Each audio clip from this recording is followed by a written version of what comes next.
So the Senko probably catches more fish than any other lure out there on the market, and any way you rig it is effective. Wacky rig, Texas rig, weightless, however you want to do it. But today I'm going to show you one of my favorite tricks I've learned down here in Florida and ways to rig this bait and fish this bait to catch a bunch of bass, especially in a lot of vegetation like we have behind us. So stay tuned, we're going to break down the rig and how to fish this thing.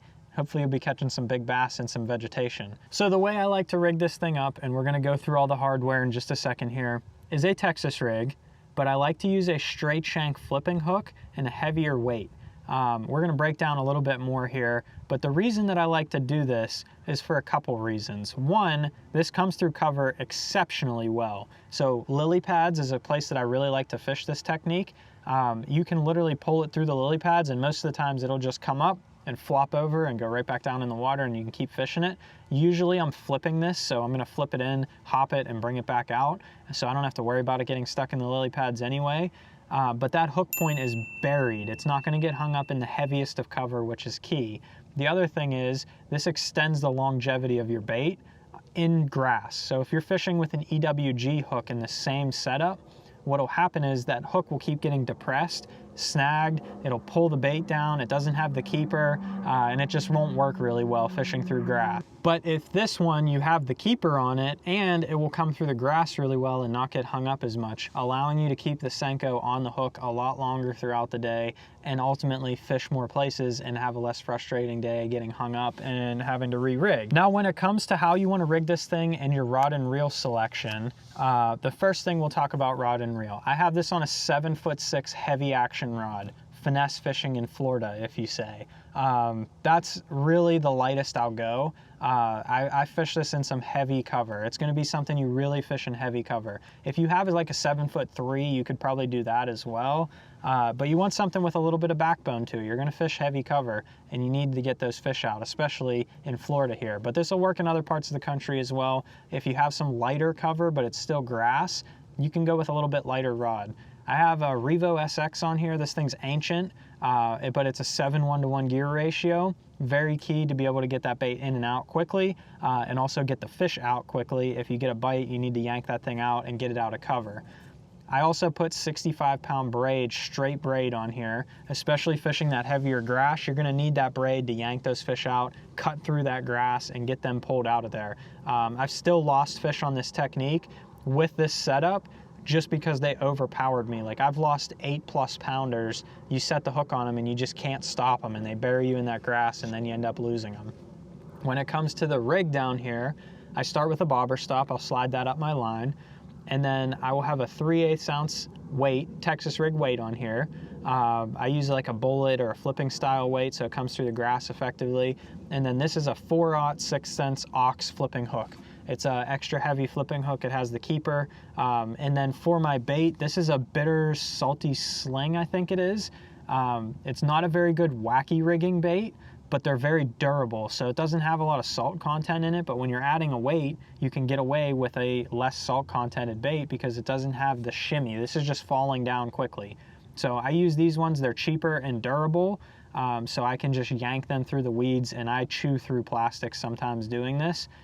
Especially if the fish are biting, you're gonna rip these up pretty quickly. The flipping hook, while it keeps the bait on, going in and out of the vegetation, if you're fishing really heavy vegetation or you're getting a lot of bites, it doesn't hold the bait on very good once you set the hook really hard with this bait. So I use something like that. You could use big bite baits, Senkos, Yum Dingers, literally any Senko imitation out there would work. You could use regular Senkos as well, but I would not recommend spending $1 on a Senko that you're just gonna rip up on purpose. So I use some of the cheaper stuff. The 6" Clout is also a very good one as well. Not in the durable category, it'll still work. It's more durable than a regular Senko, but it's not as durable as like one of these big bite or these bitter Senkos here. But pick your favorite, whatever you like. Just get a 5" stick worm and Texas rig that guy on there, and then you'll be all ready to go. So we got the rod reel combo, everything ready to go here. Let's head out on the water. We'll show you how and where we want to fish this technique and hopefully catch some fish along the way. So now that we talked about the gear for this, we're gonna go ahead and rig this guy up, and then we're gonna get to fishing.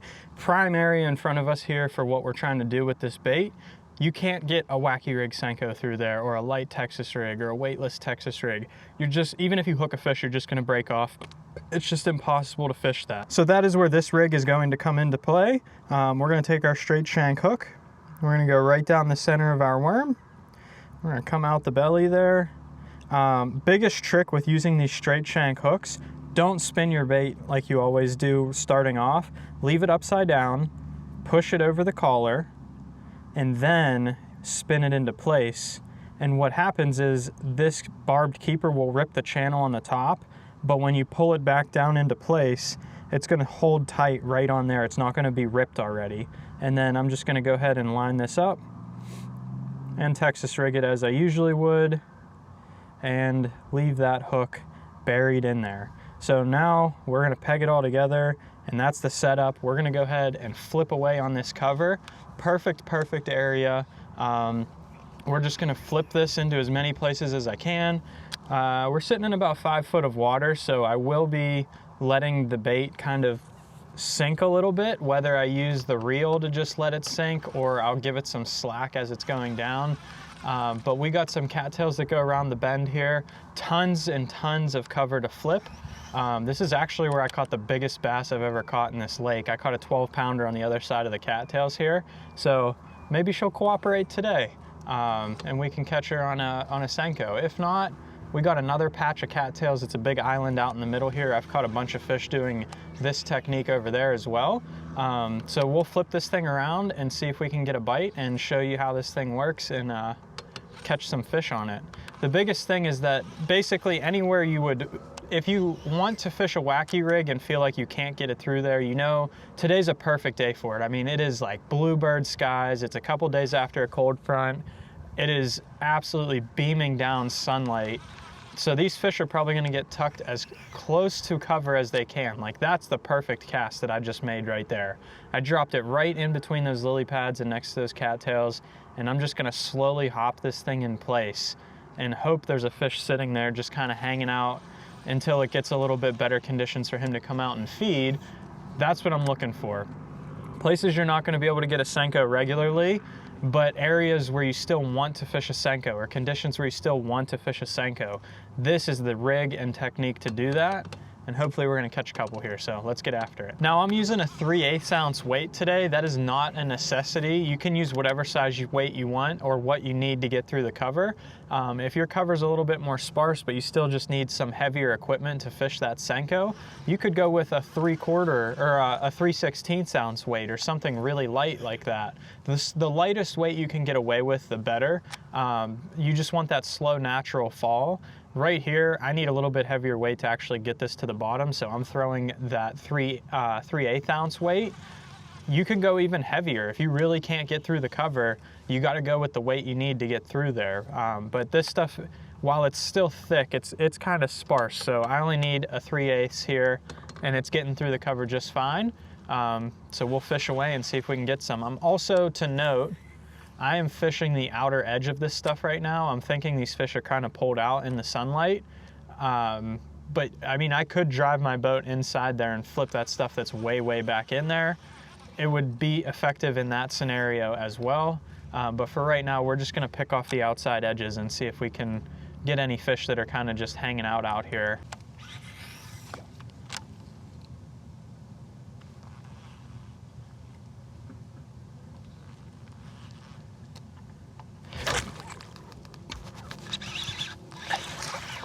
Wow, he's tiny, but that's how it's done. That hook gets him good every single time. We flipped in this heavy cover here, hopping it around, getting some good bites like that. And honestly, it's just a more fun way to fish a Senko. Senko's a pretty boring way to fish, and I know that is not a good fish by any means, but I've caught literally 9-pounders doing this exact same technique on this same lake.